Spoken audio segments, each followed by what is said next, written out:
Hey gang, this is the Roaming Prepper channel. This is Pete. Glad you can make it. Today we're going to do a really cool recipe I found online. It is one of the oldest survival foods around, at least since the 1700s. It's probably older than that. It is called hardtack. Now, if you want to follow along, you need 3 ingredients: flour, water, salt. That's it. I'm going to preheat the oven and I'll be right back.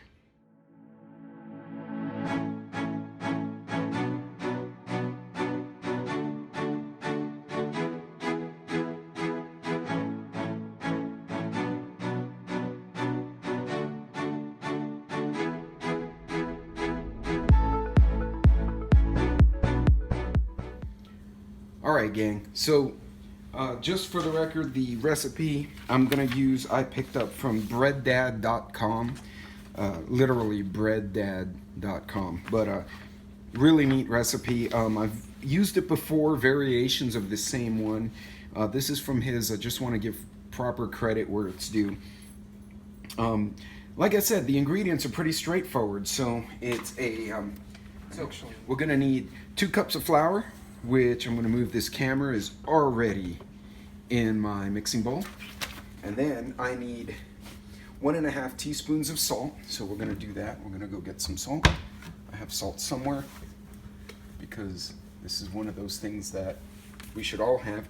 By the way, salt goes into a lot of stuff. A lot of people try to avoid salt.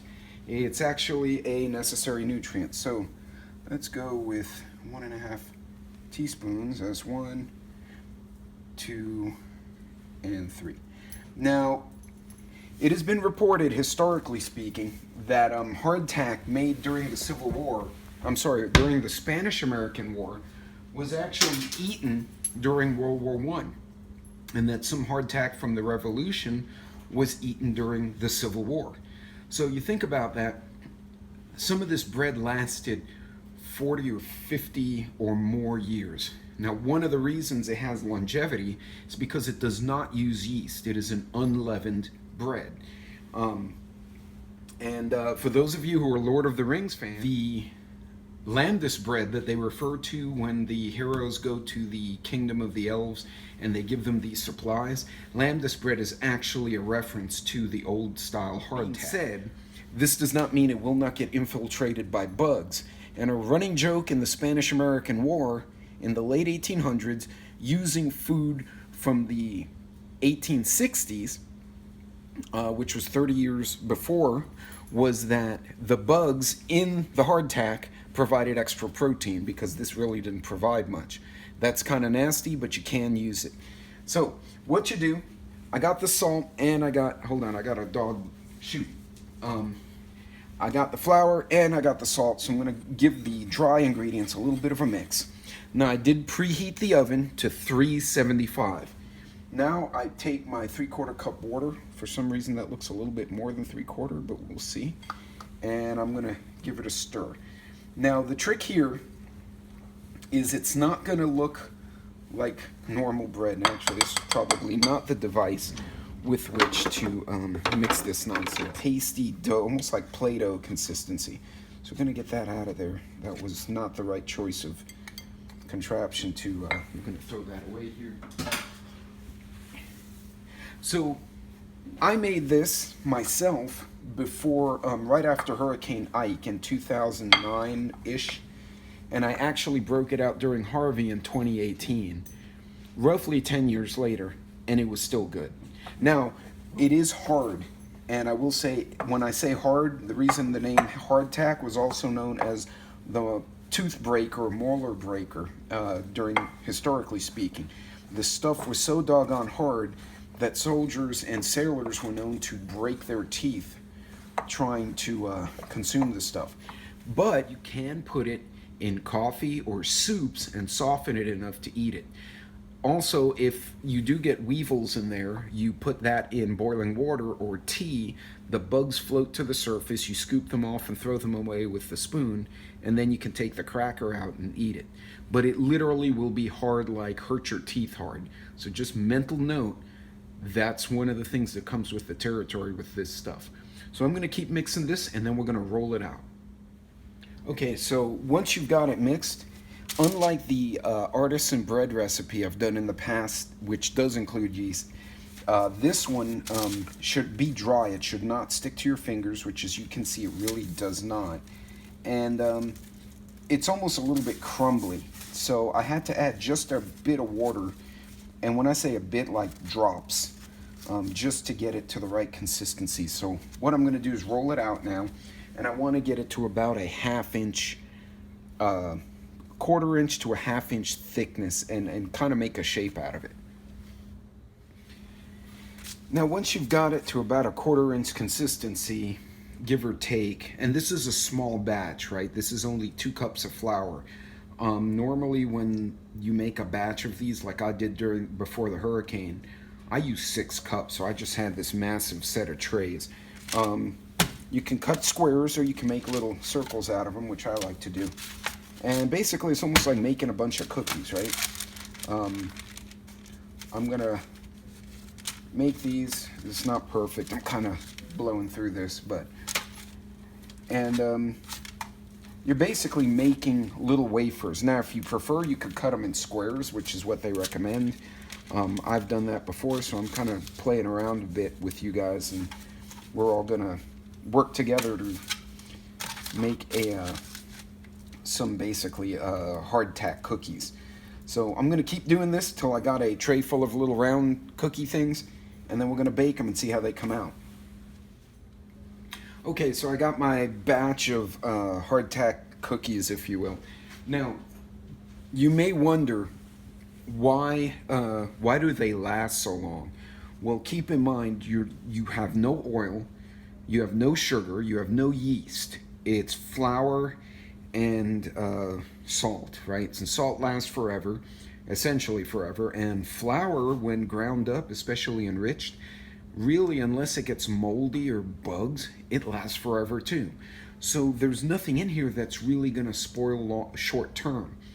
Now you're going to see recipes on the web that's going to say, hey, add some sugar, add some oil to make them tasty, but then you're not making hardtack, you're making a weird cookie. And that's all fine and dandy, but you will greatly reduce the life of the food. Now, the last time I did this, I made classic hardtack like you're seeing here, and I made some with some sugar in it, and I put them in containers side by side. I ate them 3 years later, and both sets were still edible. However, I have read pretty much everywhere that once you add sugar, oil, shortening, anything like that, you're going from 10, 20, 30-year lifespan or more to 2 to 3. Throw this in the oven, 375 for 30 minutes, and then I'm going to flip it over, 375 for 30 minutes again on the other side, and then we're going to take them out and put them on a cooling rack so they'll cool. The whole key here, dehydrate them as much as possible, get all the water and moisture out to where it's just a hard, basically round thing of flour. So I'm going to throw these in the oven right now. So a few things to note. One thing I forgot that I did right as I cut off the video and I put the tray in the oven was to poke holes in each of the little wafers or cookies, however you cut them. And the reason you want to do this is, I'm going to slide down the kitchen here. The reason you want to do that is so they don't swell up and puff up, and basically you get weird muffins. That kind of takes away the effect. So what you want to do is, again, it's real simple. It's flour, salt, water. That's it. And that should have a shelf life of decades for all intents and purposes. 30 minutes on each side and, at 375. And as you can see, the cookies, if you will, are all kind of just brown and hardened. So I'm going to take them off, and we're going to move them here. It's an attempt to move them there gracefully. That didn't work. And guys, that's about it. Believe it or not, let me let you guys take a look at them. Believe it or not, that is pretty much the recipe for hardtack. basically, now this one I had some dough left over. I tried to make a pretzel. It kind of looks like a turd, but I don't know if that focuses there. But as you can see, it's now they're still a little bit soft, even though, to be honest, they're kind of hard. What I'm going to do is leave them there overnight, and then I'm going to stick them in a Ziploc. Now, ideally, when you make these, you don't make a small batch like I just did. As you can see, I made the holes in there so they wouldn't explode or puff up or anything. I'm going to let them cool, and believe it or not, you put them in a Ziploc or Tupperware, this should last you. They will store for 10 years at room temperature. That's basically it, guys. In any case, I hope you enjoyed this. Again, one of those things you can make with the kids and family members is kind of fun. You can play around with it if you want to put some sugar. Remember that those reduce the shelf life, but no yeast required. And if you think there might be an emergency, a freeze or something coming up, you may want to make a batch of them and just have them handy. I mean, it's just really simple to make. In any case, this is the Roaming Prepper channel, Pete here, and thank you for coming by to check it out. Don't forget to like and subscribe, and if you have any questions, make sure to leave a comment down below, and I'll try and get back as quick as I can. Until next time, take care, Godspeed if you're on the road, and try to help someone out if you can. Bye.